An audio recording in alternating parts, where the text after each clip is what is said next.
आम चुनाव, जिसे कि लोकतंत्र का उत्सव कहा जाता है, भारतवर्ष का पहला आम चुनाव, वो नेहरू की सत्ता की पक्की जमीन तैयार करने के लिए चुनावी धांधली और लोकतंत्र के दमन की प्रयोगशाला बन गया। कांग्रेस की पहली ही जीत बहुत संदिग्ध थी। स्वागत है आपका विचार प्रवाह द सोशल पल्स बाय दीप मिश्रा में, और हम चर्चा कर रहे हैं कांग्रेस के उन कांडों के बारे में, उन कुकर्मों के बारे में जिसने कि इस देश के इतिहास और भूगोल के साथ इतनी छेड़छाड़ की है कि हम लोग कल्पना भी नहीं कर सकते। अभी चर्चा करेंगे तो आपको पता लगेगा आगे। बहुत सारे कांड किए हैं कांग्रेस ने। उसी में से एक कांड था कि जो पहला आम चुनाव हो रहा था 1952 में, उसमें कांग्रेस द्वारा की गई चुनावी धांधली। लगभग 70 करोड़ से ज्यादा मतदाता थे, लगभग 2000 राजनीतिक दल और जो निर्दलीय उम्मीदवार थे। और ये जो चूंकि पहला चुनाव था, ये भारतीय लोकतंत्र की नींव था, लेकिन इसकी नींव में क्या हुआ? विश्वासघात और पक्षपात।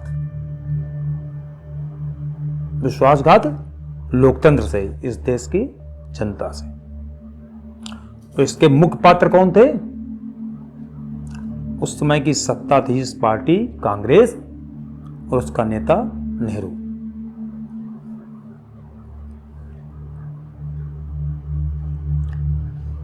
नेहरू कांग्रेस पार्टी को, अपनी पार्टी को सत्ता में बनाए रखने के लिए सरकारी मशीनरी का बेहिसाब दुरुपयोग कर रहे थे।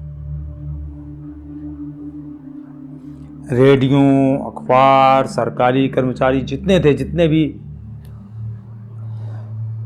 लोकतंत्र के वो स्तंभ अपने आप को कहते हैं ना, सब कांग्रेस के प्रचार में लग गए थे। विपक्षी नेताओं को चुनाव के दौरान डराया जाता था, धमकाया जाता था और कई को तो जेलों में डाल दिया गया।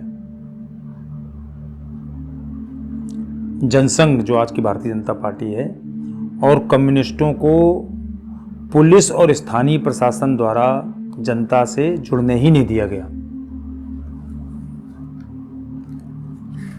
मतलब क्या सिस्टम कांग्रेस ने बनाया था शुरुआत से ही।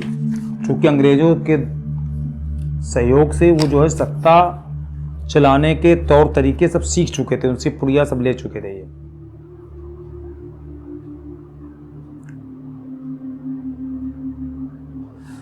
चुनाव आयोग का गठन तो हुआ, लेकिन वो केवल नाम के लिए। चुनाव आयोग के पहले जो प्रमुख थे वो सुकुमार सेन थे, जो कांग्रेस के ही जो अधीन प्रशासन था उसके अफसर थे, पूर्व अफसर थे। और चूंकि नेहरू चाहते थे कि कांग्रेस की जीत जो है बिल्कुल सुनिश्चित रहे, और इसीलिए उन्होंने अपने एक अधिकारी को, पूर्व के अधिकारी को उसका प्रमुख बनाया। उनके माध्यम से पूरा चुनाव में धांधली का खेल खेला।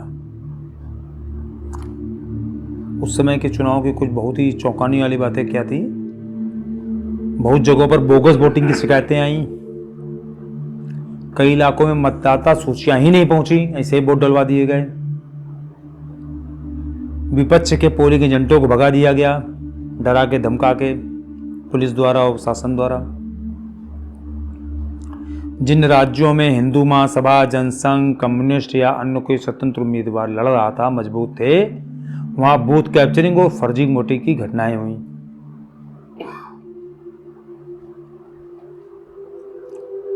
विपक्ष ने बार बार कहा कि चुनाव जो हो रहे हैं उनकी सरकार खुद अपने ही द्वारा चुनाव हुए किए गए चुनाव की जांच क्यों नहीं करवाती है। लेकिन नेहरू, जैसा कि परमानेंट उनकी व्यवस्था थी, अंग्रेजों के से उन्होंने सिस्टम सीख रखा था कि हर चीज को दबा देना।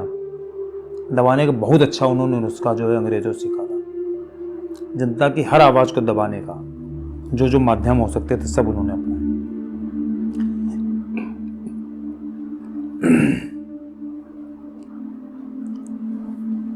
नेहरू कहते थे कि लोकतंत्र के लिए बहुत जरूरी है चुनाव, लेकिन क्या वास्तव में चुनाव हुए थे, या कांग्रेस की, नेहरू की सत्ता की भूख ने सरकार, पुलिस, अफसरशाही और मीडिया इन सब के साथ मिल करके चुनाव को सरकारी तंत्र का एक खेल बना दिया था।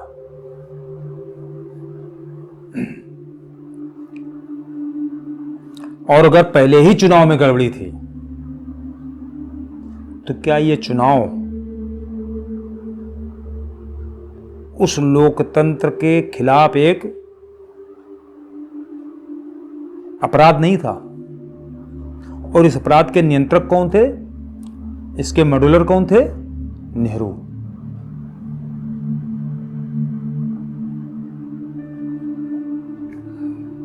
भारत के चुनाव में कांग्रेस की ये पहली जीत, ये भारत की हार थी,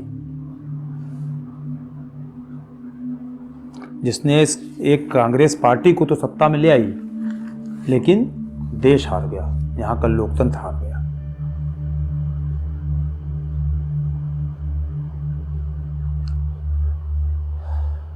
अगर आपको ये लगता है कि 1952 में जो चुनाव हुए थे वो वास्तव में लोकतंत्र के चुनाव नहीं थे, बल्कि सत्ता ने अपने लिए सरकार को चुना था,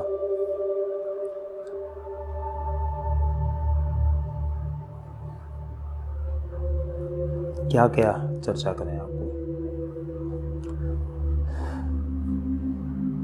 इसी साल जब सरकार सत्ता में आ गई, उसके बाद गोरक्षा जो आंदोलन था उसके ऊपर नेहरू की क्या टिप्पणी थी?